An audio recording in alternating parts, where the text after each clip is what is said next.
if you have coolant to test, ethylene glycol or propylene glycol, and you want to understand its freezing point, there's a device called a refractometer that gives you a measurement of what the freezing point is, and it's calibrated for the individual fluids. And normally it's calibrated for water and glycol mixtures. So there are actually some that are good for specific gravity of batteries and so forth. But you calibrate it with tap water. Here's just plain old regular water. It'd be better to be distilled, but it's tap water. It's clean. You put a couple drops with this pipette on the front here, and you drop the front of it down so that it looks like that. And you look inside, looking toward the light, and you can kind of use that for calibration. So right now what it says is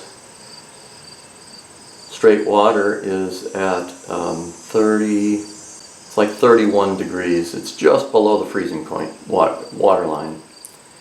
And this one actually does have the battery fluid specific gravity on it.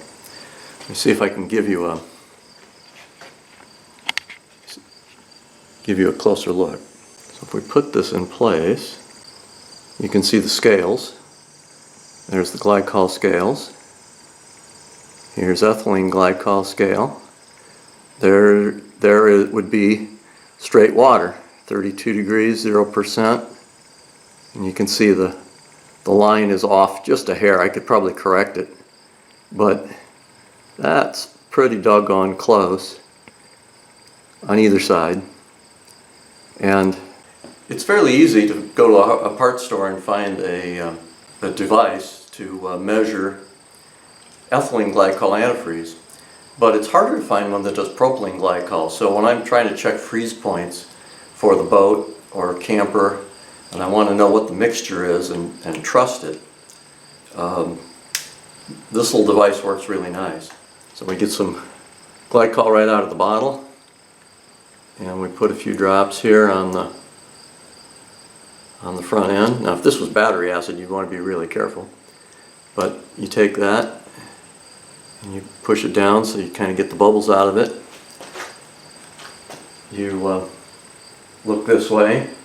In this mix, there was probably a little bit of water still in my pipette. It diluted it. But it's because I measured it earlier at 50%, and right now it's showing at 44%. So there's my ethylene glycol scale.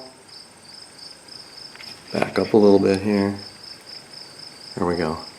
So we go up till you find the line where it's blue, and right there it says 44%.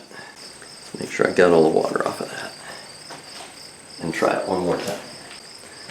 There it is. I got the water cleaned out of it. So my overflow bottle now says 48% or minus 30 Fahrenheit. That's the Fahrenheit scale.